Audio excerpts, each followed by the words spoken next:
Ever met someone who seems almost too good to be true? They're confident, charming, and have this magnetic energy. It feels amazing at first, but then slowly something starts to feel off. That shiny exterior might be hiding a much darker reality. Narcissism. And no, a narcissist isn't just someone who loves taking selfies or bragging a little. We're talking about a personality pattern that can leave you feeling confused, exhausted, and questioning your own sanity. So, what's really going on behind that perfect smile? A true narcissist isn't just confident, they're driven by an insatiable need for admiration. It's like oxygen to them. Underneath all that charm and wit is a deeply fragile ego that can't handle the slightest criticism. When you challenge them or disagree, it's not just a difference of opinion. To them, it feels like a personal attack, like you've thrown a brick at their soul. Their world is built around control, validation, and protecting that fragile sense of self at all costs. How can you spot one in the wild?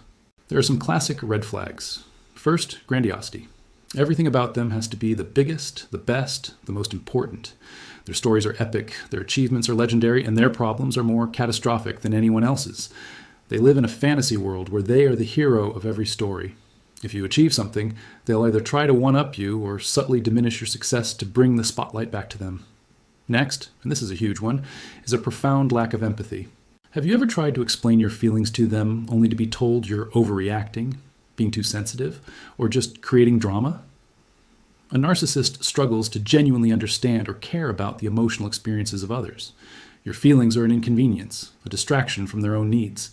They might pretend to care if it serves them, but genuine compassion is off the table. Their world revolves around them, and everyone else is just a supporting character. Then there are the control tactics. This is often so subtle you might not even notice it at first. They start by isolating you. Maybe they make little comments about your friends, suggesting they're a bad influence, or they create financial dependency, making it harder for you to leave. They might create drama every time you want to see your family, until it just feels easier to stay home with them. This isn't about protection, it's about power. By cutting off your support system, they make you more reliant on them, and therefore easier to control. And the classic trait? They are never, ever wrong. You could have video evidence, a dozen witnesses, and a signed confession, and they will still find a way to twist the narrative. They'll blame you, the circumstances, or anyone but themselves. It's truly mind-bending. They'll argue until you're exhausted and end up apologizing just to make it stop, even when they were clearly in the wrong. Their fragile ego simply cannot accept the idea of being flawed. Now, let's talk about their favorite weapon, their black belt-level skill, gaslighting. This term gets thrown around a lot, but it's crucial to understand what it really is. Gaslighting isn't just lying. It's a manipulative tactic designed to make you doubt your own perception of reality. It's psychological warfare. You'll hear phrases like, "That never happened." "You're imagining things." "I never said that. You're making it up." "You're crazy." They will deny events you clearly remember, rewrite history in front of your eyes, and dismiss your memories as fantasies. The goal is to destabilize you, to erode your confidence in your own mind. Over time, you start to second-guess everything. You begin to think, maybe I am too sensitive, maybe I am remembering it wrong. That's exactly where they want you. When you no longer trust yourself, you become completely dependent on their version of reality. It's the ultimate form of control. So, what do you do if you realize your partner is a narcissist? It's a terrifying realization, and your first instinct might be panic. But you don't have to pack your bags and disappear overnight, especially if your lives are deeply intertwined. What you do need, immediately, is a strategy. You need boundaries. First, start keeping records. This feels strange, but it's your anchor to reality. After a confusing conversation, write down what was said. Save texts and emails. Keep a private log of events. This isn't about plotting revenge, it's about protecting your own sanity. When the gaslighting starts, you can look back at your records and confirm what really happened. It helps you stay grounded in the truth. Next, open up to trusted friends or family. Isolation is the narcissist's best friend. They want you all to themselves so they can control the narrative. By sharing your experiences with people who love and support you, you get an outside perspective. They can validate your feelings and remind you that you're not crazy. This is a critical lifeline. And please, seek professional support. A therapist or counselor, especially one experienced in narcissistic abuse, can give you the tools and strategies to cope. They can help you rebuild your self-esteem, set effective boundaries, and create a plan for your safety and well-being. You don't have to go through this alone. There are people trained to help you navigate this chaos.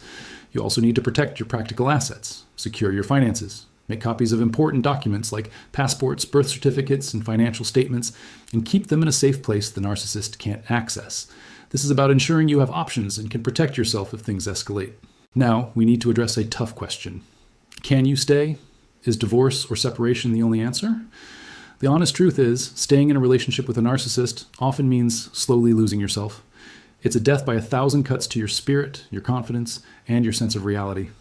While leaving is a huge step, sometimes it becomes the only safe path, especially if the manipulation and control are escalating. Your mental and emotional health must come first.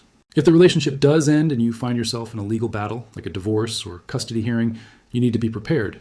This is the narcissist's Super Bowl. They thrive on drama and conflict. But here's the good news. Their predictable patterns are also their downfall in a structured environment like a courtroom. Your best friend in court is facts. Cold, hard, documented facts. Narcissists operate in a world of emotion, manipulation, and chaos. They crumble under the weight of objective truth. This is where your documentation becomes invaluable. Those texts, emails, voicemails, and written logs of events, that's your evidence. It creates a pattern of behavior that's hard to deny. Your second tool is consistency. The narcissist will try to twist your words and confuse the issues. Your job is to be a broken record. Repeat the same clear, simple truth every single time. Don't get drawn into emotional arguments or debates about the past. Stick to the facts of the matter at hand. And third, perhaps most importantly, stay calm. This will be incredibly difficult because they know exactly how to push your buttons. They are expecting and hoping for an emotional reaction. They want you to yell, cry, and look unstable. When you remain calm, composed, and rational, it completely throws them off their game. Your composure exposes their chaos. They end up looking like the unhinged one because they can't control you with emotion anymore. In court, narcissists often self-destruct. They'll contradict themselves, tell grandiose lies that are easily disproven, and blame everyone in the room for their problems. And here's the thing. Judges and lawyers see this all the time. They are trained to spot patterns of behavior. While the narcissist thinks they're putting on a brilliant performance, they're often just revealing their true nature to everyone in the room. The bottom line is this. Being with a narcissist can feel like being trapped in a washing machine on the turbo spin cycle. It's disorienting, exhausting, and designed to break you down. But you're not powerless. By arming yourself with knowledge, clarity, support, and documentation, you can stand firm. You can find your footing again. The key is to stop playing their manipulative game and start playing by the rules of truth. You deserve to live a life based on reality, respect, and peace. You can get there. Thank you so much for watching. If this video resonated with you, please consider liking and subscribing for more content on navigating difficult relationships and reclaiming your power. Stay safe and take care of yourselves.